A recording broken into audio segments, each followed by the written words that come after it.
I've always woken up feeling like I had an enemy. And that certainly shaped my reality. It definitely shapes how I act and shapes how I think. I've always felt like I was in war, if that makes sense. Have you ever felt like you were your own worst enemy? No, in fact, quite the opposite. I've had a healthy fear and respect for all of my enemies to the point where I've understood the only chance I stand to beat them is to have as many allies as possible. And the most important ally is my own mind. Yeah. I have enough people who dislike me that I don't have the luxury of doubting myself. If my brain betrays me, I'm really fucked, right? Like I can't go down that path. So no, it's actually completely the utter opposite. I've galvanized myself against internal enemies. Me and every single part of me is all on the same team, and it always will be. And I think that's because, like I said, my whole life I was battling against something and someone else. So I always had a higher purpose, and that allowed me naturally to build a frame where I learned that it's better to never submit, and that relationships are happier if I never submitted. And that I was always just steadfast to who I was and being and doing what I wanted to do, but things worked out better in the end anyway. But I learned all that kind of on accident because I just refused to bend and obey to all the women I was with. I'd get a girlfriend and she'd be like, oh, you train 4 hours a day and it's my birthday. Or I used to go to the gym on Christmas. It's Christmas. I don't give a fuck. I'm busy. So I always kind of had that. So I kind of learned everything I knew by just being preoccupied with something completely separate. And it was something that took a lot of my time and 100% of my concentration. So that's kind of where I learned my frame. And now even when I stopped fighting, my frame's the same. I believe the most miserable existence on earth is living a life pretending to be something you're not. I really believe it. And that's why I don't for a second hide what I do or apologize to anybody. If you look at what I do and it offends you, the hate is inside of you. The hate ain't inside of me. You need to go look in the mirror and deal with your own problem. I don't give a fuck.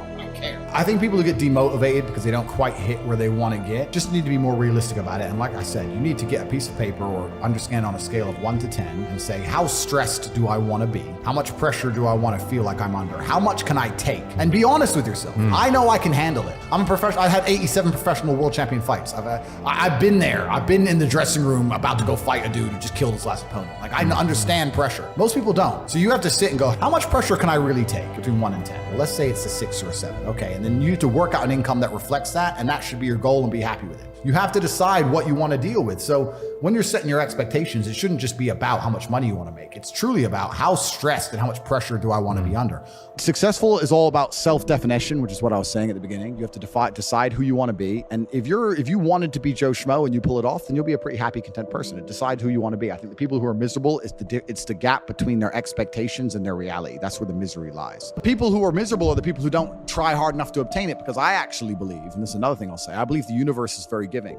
I think the universe and God himself is very giving. I've yet to meet somebody in all my years who is genuinely giving 100% of themselves day after day, doesn't snake anyone, firm handshake, look you in the eye, doesn't lie to nobody, and tries 100% who doesn't get what they want. I've never seen it.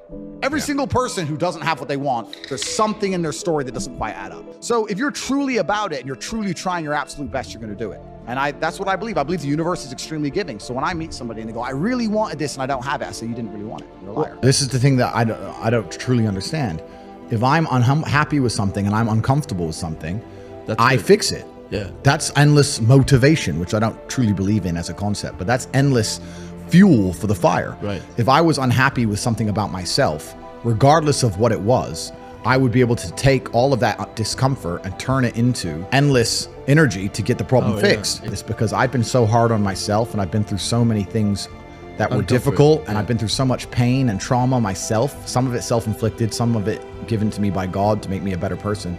But I've been so difficult on myself. It's very hard for me to look at somebody who's refused to be difficult on themselves and see them as my equal or feel sympathy or pity for them. Why would I feel pity for somebody who took the easy route when I took the hardest possible route?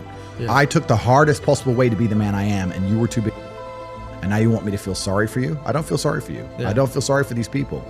And because as a man, you can be anything you decide you want to be. That's the beauty of being a male. You can build your character completely from the ground up, just like a video game. Every single thing about me that people respect, I built. I was not born a world champion kickboxer. I was not born this intelligent or intellectual. I was not born this rich. I was not born this strong. I was not born this confident. I was not born this interesting. I was not born this charismatic and humble and gorgeous and tall and strong and sexy. I was not born none of these things. I became these things myself. So I deserve all the spoils of war. And anybody who decides they don't want to work hard enough to become those things, then they deserve to sit and accept they're my inferior. Yeah. That's their problem.